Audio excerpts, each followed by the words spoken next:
And you I chose that. I chose it because I didn't feel that much pressure. Like, oh, you have to be thin, you have to have a underweight baby. It was very, easygoing. You can walk around the room, you can eat what you want, you can do what you want. So I felt very relaxed about that for me. Oh, yeah. I want to ask Nadia this because her take on it is very different. Like, if you were to give birth, Nadia, where would you do it, at a clinic or would you do it at a hospital, a very big hospital? And be honest with this answer, okay? Because I'm very happy for everyone to see your view on it. To be honest, like I mean, I think most Taiwanese women would choose hospital Mm, only because everything's there. If mm, you're in, if you have an emergency, you're already there, right? mm. The To be honest with you, after Cheryl told me about the what's that? The cutting. How do you say this word? Episiotomy. Uh, Episiotomy. Okay, anyway, that cutting situation here, I did rethink about this because I Yes. okay, so this is my take on it, okay? And Cheryl, she told me like scientifically it isn't like this, okay? But you know how Asian women like to, I'm just smaller and my bones, everything. They say that their pelvis is also very narrow here, and Mm. I have a huge pelvis compared to Asian over here. So they have a joke here when the aunties see me, they say, "Oh, you can push out many babies," because Hmm. like Hmm. big pelvis, right? So I heard many Asian women here share with me about their birthing experiences, and they say that most of the time they try to push first, and then they end up getting a C-section because they have trouble pushing, and then Hmm. they blame it on their tiny pelvis, which then Cheryl told me no, because Hmm. scientifically, biologically, it's supposed to expand or something, right? So I don't know It's if it's it okay, I stay corrected, okay? I said to her, yes, your pelvis will move as your body gets ready. So throughout the months your hips will broaden, right? But remember when we read the episiotomy things like, and Yes, I was one just of gonna it say. one of it was of Asian descent, or Uh-huh. yeah. So I was like, oh, okay, maybe it could mean that. But a No.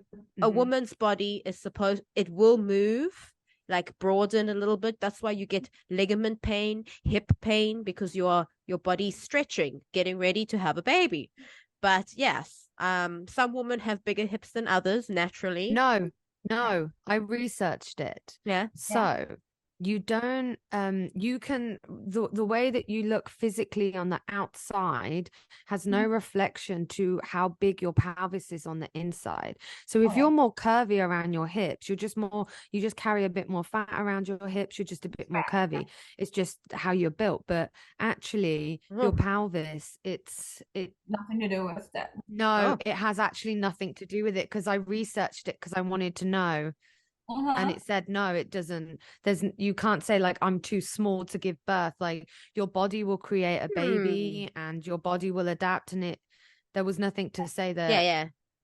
When I, So re- then I in yeah, Yeah, sorry, go on. when I researched it, I also saw that it was like your body will do what it needs to do to get ready to have a Hmm. baby. But I didn't know that your Hmm. pelvis, like I just see people with big hips and I'm like, oh, you got birth hips, we call them in South Africa, but now we know it's got nothing to You do with guys, it. So right? You guys also call that a birth hip, right? You yeah. see? Uh, yeah. It's just, So yeah, interesting. I couldn't find much on Taiwan. I think maybe because Taiwan's a little bit of a smaller island compared to other islands in Asia. But I did find a lot about birth in Japan. And I know Taiwan tends to follow Japan's suit Yeah. quite a bit, right? And well, there was a woman, Naomi, is it Naomi Hayami Chishua? I Oh yeah, cannot yeah. pronounce that name. Japanese name Naomi Yes. Hayumi Shishiwu. Yeah. Something like that. And she gave birth in June and she was age 35. And she found it really hard to control her weight during pregnancy, particularly as she came closer to her due date. So, despite being normal weight before she gave birth, the dietitian and lecturer she's a dietitian and a lecturer at Osaka City University. She had been advised by the hospital where she received healthcare to gain only 10 kg until delivery, which is slightly less than the official government guideline to 7 to 12, about 15 to 26 pounds. That is a lot lower. Like I said, I put on 7 kg and I don't think you can tell, right, Cheryl? Like it's literally just bump, right? It's just bump. 7, and I'm only 25 weeks. And she was asked to put on 10 kg throughout her whole pregnancy in Japan. So we've gone past the discussion of ethnicity plays a part in it, but we also have to think of a dated system. How dated and how out of touch are some Asian doctors, and how stuck in their ways are they? Because I know here you get the pregnancy handbook when you get pregnant, right? And they do that in Japan also, but that pregnancy book is over 70 years old. Right? So the guidelines in that, I'm not sure. It just says pregnant women register their pregnancies at the local government office where they receive a maternal and child health handbook, which was devised 70 years ago. How do you guys feel about that? I do feel like it's dated. Yeah. Obviously 70 years ago, they had a lot more, like, you know, like, I don't know, example like this, don't drink cold water kind of theory, probably in there, you know, so. Yeah. And she was saying that in her view, the nurses and midwives, especially the doctors, this is her experience going through birth in Japan. She's Japanese. She said they were strict about weight gain. She wrote in an email, the reason is mainly to prevent pregnancy-induced hypertension syndrome, high blood pressure during pregnancy that can lead to complications during birth. But she struggled maintaining her weight, but I think to recommend to someone to put on 10 kg when they're a healthy weight to begin with before pregnancy is agreeably very low, right? Yeah. Well, what I wonder is how about like in Japanese standards, is she a healthy weight? Because she was a healthy weight in Japan. She was. Okay, she is. I mean, okay. So you see, that's why I'm curious, because our weight, if you know, in Europe, we are all considered like pretty healthy, right? Like, you know, in Taiwan, I checked and I'm like almost overweight. I'm just like, no, this can't be real.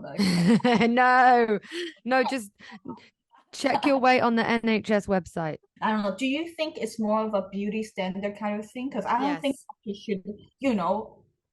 I don't know. You and I know somebody, Nadia, that was very crazy about her weight during pregnancy, that to the point I told you about this cat, like she changed her whole diet when she became pregnant and didn't gain a single kilo, maybe 1 kilo or 2, but like not more. And she had gestational diabetes. She was tested and she got it. And it was because I looked it up. It was because she changed her diet so quick that it strained her body when it was pregnant, that it probably gave her that. And I always think like the stress that a pregnant woman gets, it acts differently than when you're not pregnant. And I just think that if you tell someone, oh, you need to be this weight and you can't gain more than this, it stresses them out to the point where it's probably not healthy for the baby.